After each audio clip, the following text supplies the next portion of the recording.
The FBI has revealed that former Louisiana Governor John J. McKeithen is rumored to have made payments to white supremacist group the KKK. This was in an effort to suppress racial violence throughout Louisiana in the mid-1960s. The documents did show that the state would pay the KKK if they managed to suppress their violent acts.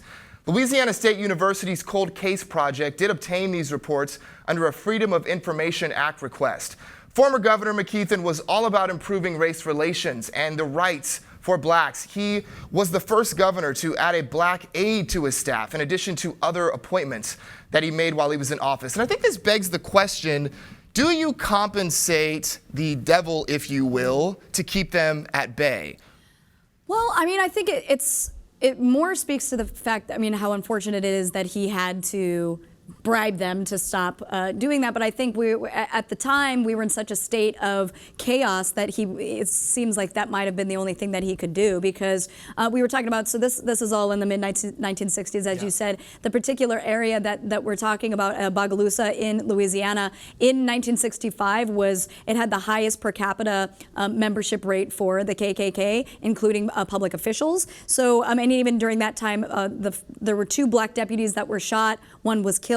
So it was really, it was a chaotic, very violent time. So it seems like his hands were a little bit tied in that regard. Absolutely. And there was a comment that was made by Gus Wheel, who was his executive secretary at the time, which is equivalent to chief of staff. Mm-hmm. And he even, told another story about pertaining to Bogalusa, saying that he was directed to take $10,000 down there and told to give half of it to the local KKK and then half of it to the Deacons of Defense, which was an armed African-American group down there. So they really were trying to mitigate some of this in the best way that they knew how at the time. Right.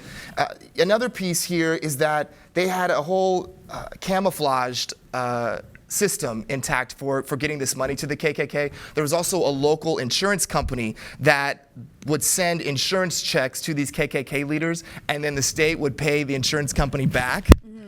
Reimburse them the money. Yeah, so they had a whole thing that was going on, and they did spend a lot of money. Yeah, absolutely. $10,000 back then, still it's quite a bit of money. But so it's interesting. Like on one hand, yes, it seems like desperate times called for desperate measures. At the same time, it seems a little bit counterintuitive to provide further resources to a violent group like this.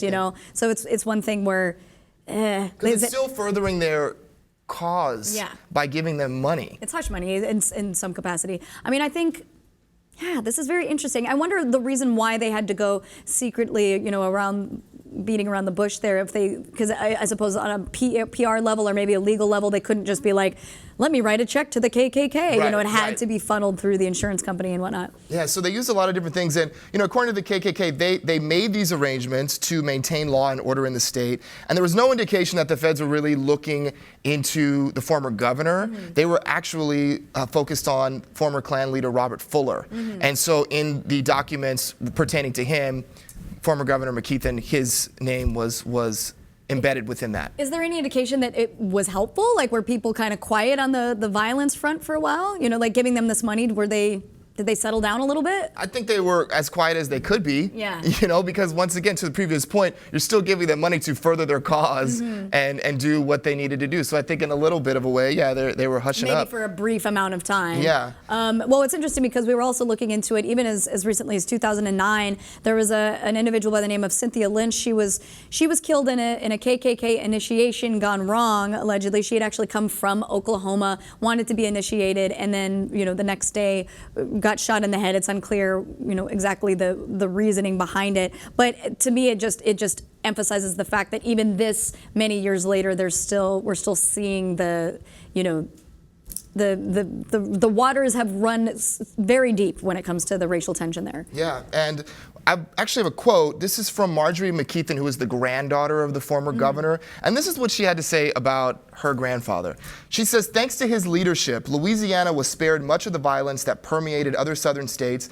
Unlike other southern governors, he openly and publicly called the KKK's own documents, and he protected the civil rights marchers at a time when it was not popular. If he did assist in directing money to prevent violence, even the documents cited say they are based on rumors, his records show he would have done so show to help protect those seeking their God-given equal rights. I think that's a very poignant way of saying that. You know, we could criticize him for throwing money at an issue that runs much deeper than that. But again, I think considering he was more of a bastion for civil rights at the time, it seems to me that his heart was in the right place. I think it begs the greater question, everything in life comes at a cost. How much would you be willing to pay for peace?